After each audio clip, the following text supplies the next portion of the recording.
What's up, y'all? This is your boy Eddie Jax from Drop, and this is the Drop That Podcast. This is Wrestling Talk, but before we do that, this episode is brought to you by Laidback TV. Over 10,000 channels, movies on demand, every sports channel, all the languages, HBOs that you can possibly think of.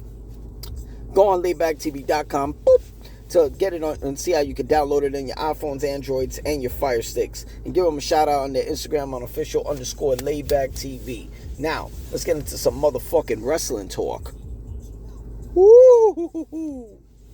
Off the rip, it's official. Cody Rhodes defeats Drew McIntyre for his third undisputed WWE Championship. Cody Rhodes, the American Nightmare, is a three-time WWE champion. Not many people earn that right. You know what I'm saying? Not many people earn that right, especially that particular belt. You know what I mean? Let me see. Who's the first guy to actually become a three-time WWE champion? I could be wrong, but I think it was Bret the Hitman Hart back in '95, beating Big Daddy Cool Diesel.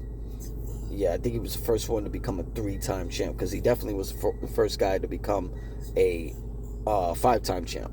So I think the first guy to earn the title, with Hogan. It might have been not Bret. It might have been Hogan.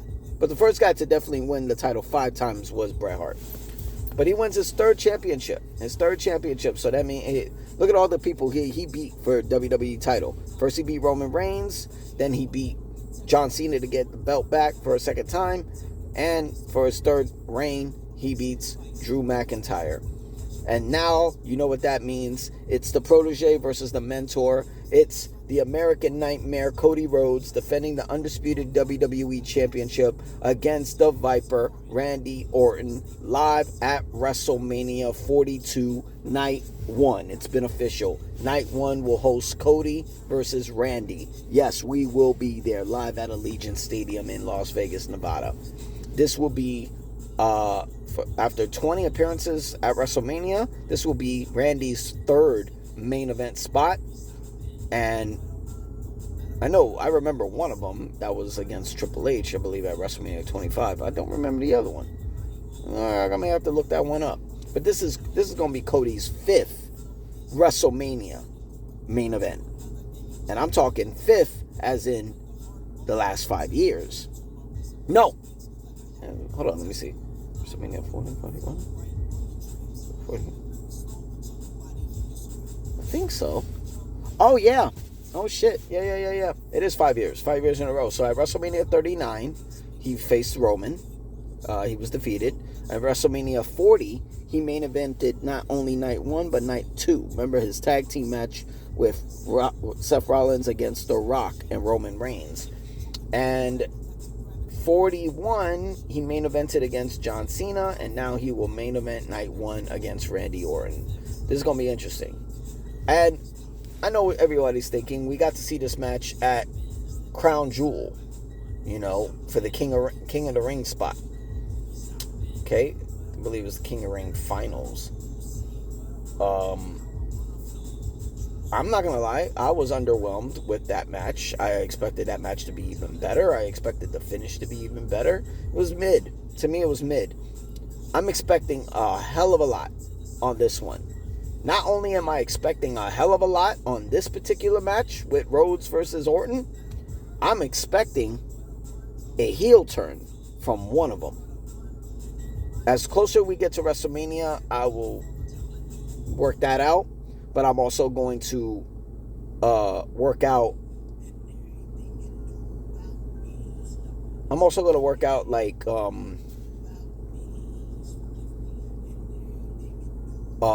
how do I put this?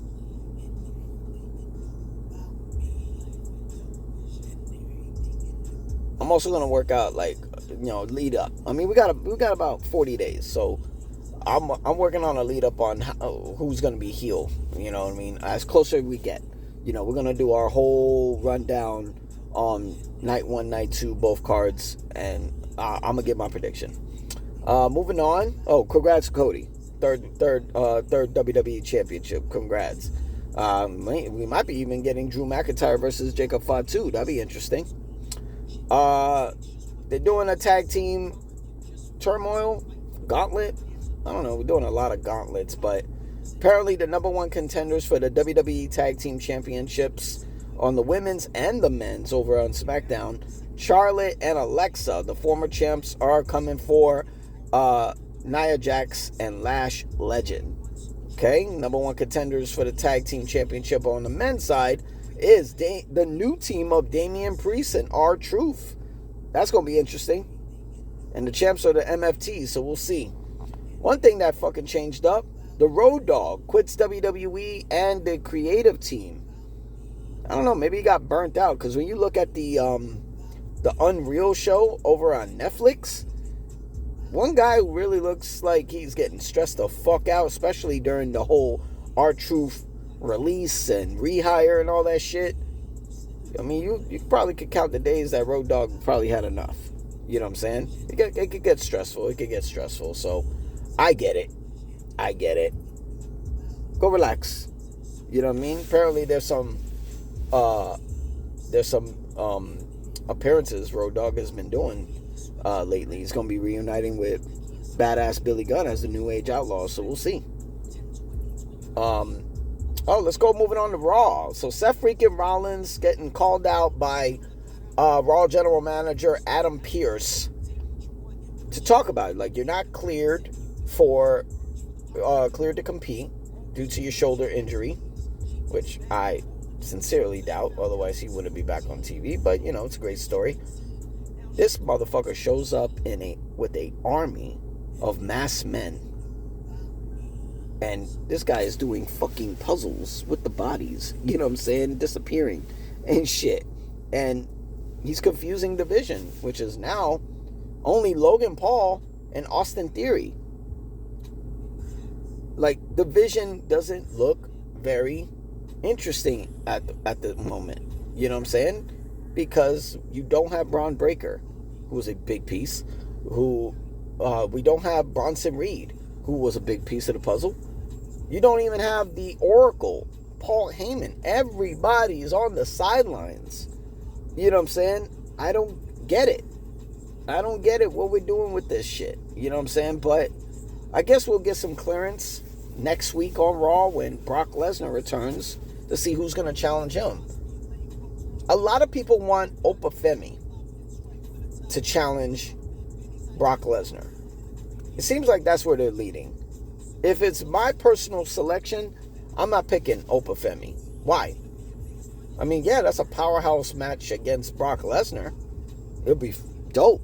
You know, they already had an interaction at the Royal Rumble.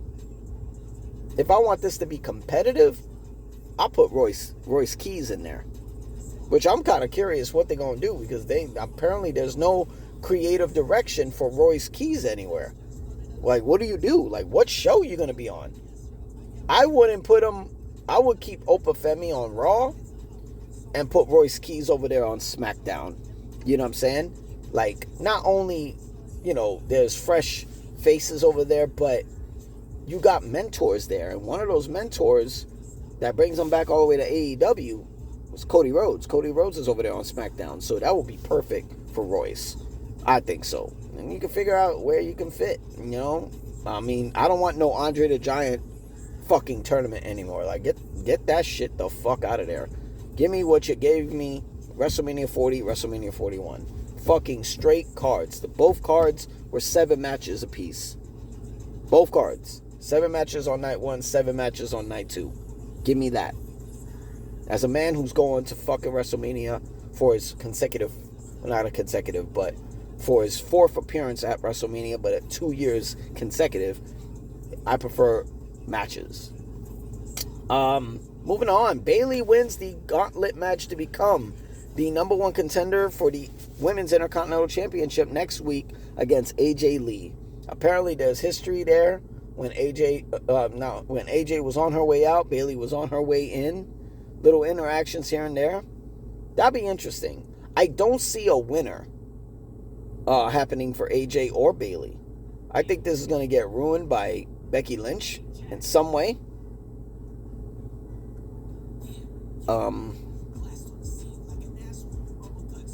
Yeah, I see this like no ending, pretty much. I mean, the Vision. Oh, I forgot. The Vision got their ass whooped by LA Knight and the Usos. Who cares? We see that every time. Finn Balor gets attacked and kicked out of the Judgment Day. Questions with this one.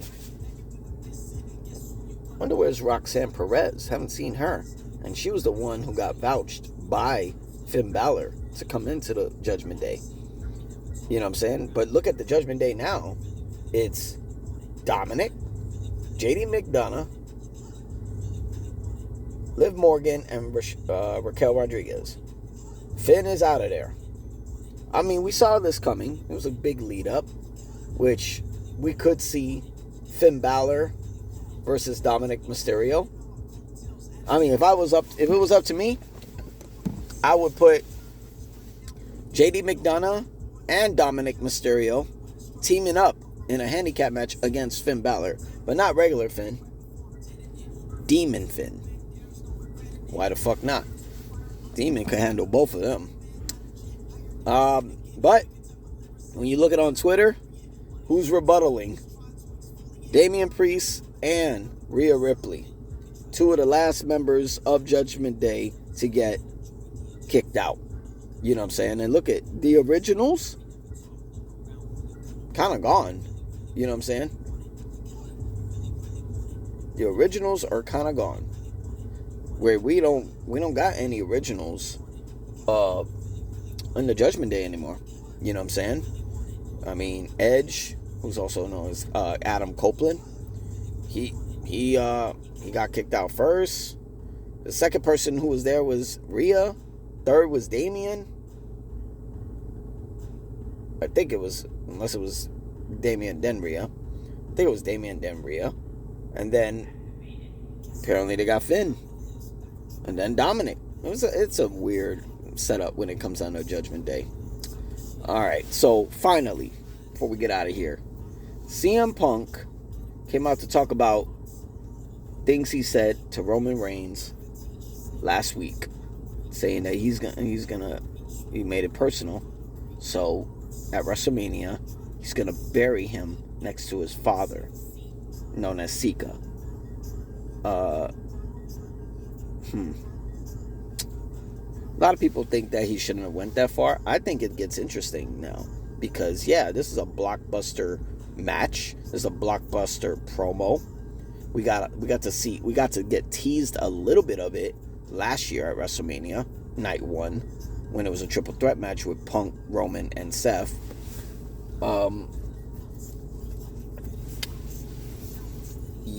So I mean, we got to lead this up. We got to lead this up in some capacity. So I kind of like that he went that way, as long as it was okay with everyone. You know what I'm saying? I know, some people get personal, but in the end of the day, you know what I mean? It's a business. Everybody's making money. And the Usos came out because they wanted Punk to say he's sorry because he's friends with them. Apparently, Sika's partner, Alpha,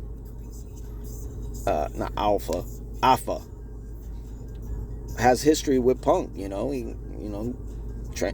probably trained him a little bit, spit some knowledge. But Jay was hot. Jay was fucking pissed, and he didn't say I'm sorry. He said I'm sorry that you were treated like shit, by your own cousin, OTC Roman Reigns, and pretty much shoved that microphone to Jay's chest and then got punched out by Jimmy. I like how it ended, but it shows that Punk could get easily under people's skin. This is going to be interesting. Not only interesting when it comes down to him, but we might be seeing OG Bloodline molding together again, but for particularly that situation or that match. But we are not going to get out of here unless we mention the elephant in the room. That is 2 weeks in a row. 2 weeks in a row. We're not going to act like this didn't happen. 2 weeks in a row that CM Punk has used another line or something connected or a gem by Chris Jericho. Okay? What do I mean by that? Last week, in his promo with Roman Reigns, he said, "You just made the list." Really? That's Jericho's line. Okay? And this week against the Usos, he used the learning tree. Come on now. You're not getting the code, are you? Think about it. I'm getting to that point that an old WrestleMania foe by the name of Chris Jericho will either be at WrestleMania involved in that match in some capacity helping, or he's on his way the night after WrestleMania on Monday Night Raw. It's one or the other. I don't know. But come next week, Roman Reigns will return, where you will get a round 3. Since right now, as far as promos go, it's one apiece. Roman took round 1. Punk takes round 2. And if we get a third consecutive week where CM Punk uses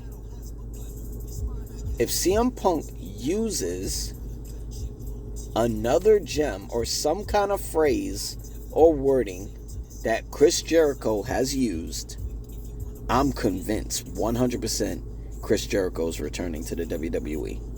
That's already twice. And I'm going to be paying attention. I don't give a fuck if he busts out with the Code, the Second Coming, the Walls, Lionheart. Hell, what if he did something out of the